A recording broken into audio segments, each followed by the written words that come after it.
going to talk about Aristotle's virtue ethics. Unlike utilitarianism and Kantian deontology, Aristotelian virtue ethics is not based on clear-cut rules or principles.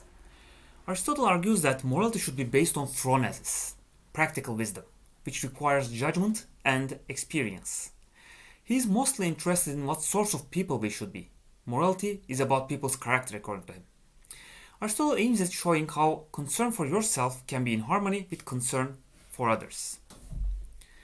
So let me talk about the concept of good life for Aristotle. Living a good life or doing well is the same thing as being happy. But for Aristotle, being happy does not mean living a life filled with pleasure. One could compare this view with the one that Jeremy Bentham defends.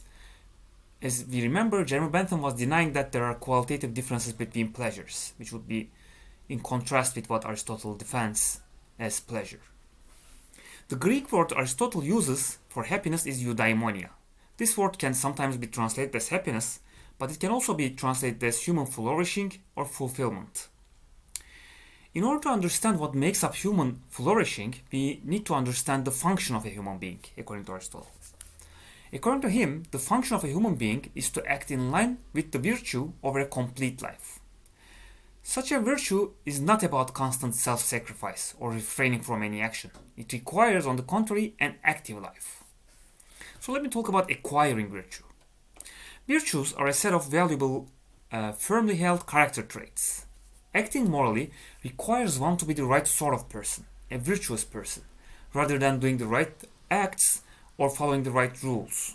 A virtuous person, in return, is someone who sees events and affairs in a particular way and gives their right sort of emotional response. They have their own perception of what ought to be done, and this is called phronesis. So, but how do we acquire virtues? They can clearly not be naturally embedded in us, because natural behavior cannot change, whereas human behavior can change. We can naturally have the capacity to receive the virtues, and by practice we can realize them. Virtues cannot be acquired merely by reading about them either. One has to combine both propositional knowledge about virtues with the practice of them. Aristotle calls such practice of virtues habituation. Only practice can give someone a real knowledge of virtues. More practice makes someone better at finding the right moral sensibility. One also needs to understand why a certain value is virtue and also enjoy being virtuous. So one needs these four aspects to acquire virtues: knowing what they are, knowing why these are the virtues, practicing them until they are habituated, and enjoying them while they are practicing these virtues. It will be interesting to compare Aristotle's approach to phronesis, the practical wisdom, to Kant's view on lying.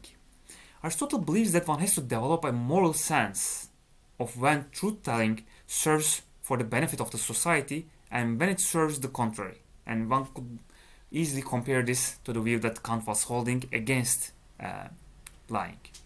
It will be an interesting comparison there. So let me talk about virtue, vice, and the mean that are important concepts in Aristotle's virtue ethics. According to Aristotle, the right way to act is to follow the mean between excess and deficiency. The mean points at the virtue, whereas excess and deficiency point at vices. Where courage is virtue, cowardice is a vice, according to this definition of Aristotle's.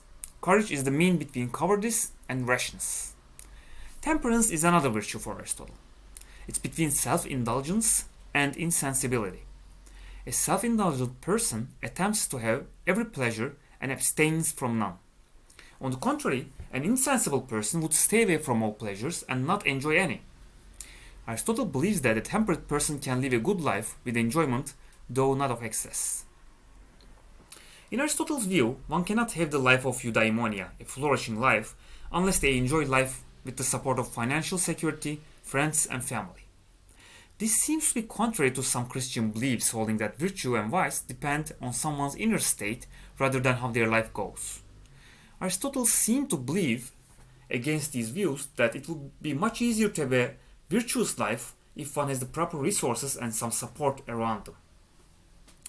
So let me talk more about the idea of the mean. Although mean is a mathematical term, we should take Aristotle's idea of the mean as a metaphor, of course. Not all moral considerations would have a mean. Aristotle's examples are spite, shamelessness, envy, adultery, theft, murder. There is no right amount. There is no mean for these actions or feelings. They are just wrong according to Aristotle. For example, there is no such thing as the right murder that's committed at the right time with the right person, etc. So what I've told until now more or less summarizes the basic points of Aristotelian virtue ethics. Now let me count a couple of challenges for virtue ethics. Aristotle's virtue ethics is criticized to make virtue dependent too much on wealth, family, or other external factors. Individuals with bad luck will hardly find such any chance to act virtuously according to this understanding. Stoic and Christian moral systems argue the exact opposite. They hold that morality must be related to one's inner state. Kant's emphasis on the good will is also in contrast with Aristotle's views. So this could be one challenge, if at all, against Aristotelian virtue ethics. Another challenge against Aristotle holds that, unlike utilitarianism and Kantian deontology, Aristotelian virtue ethics does not provide an ethical decision procedure. Aristotle can say that an action is right if it's the one that a virtuous person would do in those circumstances. But this doesn't quite solve the problem. A relevant issue regards the moral evaluation of abortion. Kantian deontology, or utilitarian ethics, can provide philosophical arguments on whether a woman has a moral right to abortion or not. Rosalind Hursthouse, a well-known virtue ethicist, argues that there is more than determining moral rights in the case of abortion. Having a moral right is only one aspect of this issue, according to her. Even if a woman turns out to have a moral right to abortion, she still has to examine philosophically whether it's the virtuous thing to do or not. And in doing so, she has to consider multiple aspects of her life: her psychology, her well-being, the prospective life of the infant, besides many other concerns. In short, she has to lean on the virtue of careful and serious deliberation before she takes any action. Of course, different individuals might end up making different decisions as a result, but this only shows that virtue ethics provides room for subjective concerns within the objective concern of the relevant virtue. According to virtue ethics, then, no rule or moral calculation can teach a woman what decision to take under those circumstances. She has to find her own path through the virtuous act of careful and serious deliberation. So this final explanation that I've given with the example of abortion might be considered to be an answer, to be a response against the challenge that virtue ethics does not provide a procedure for taking an action or following a policy. And this completes the episode on Aristotelian virtue ethics.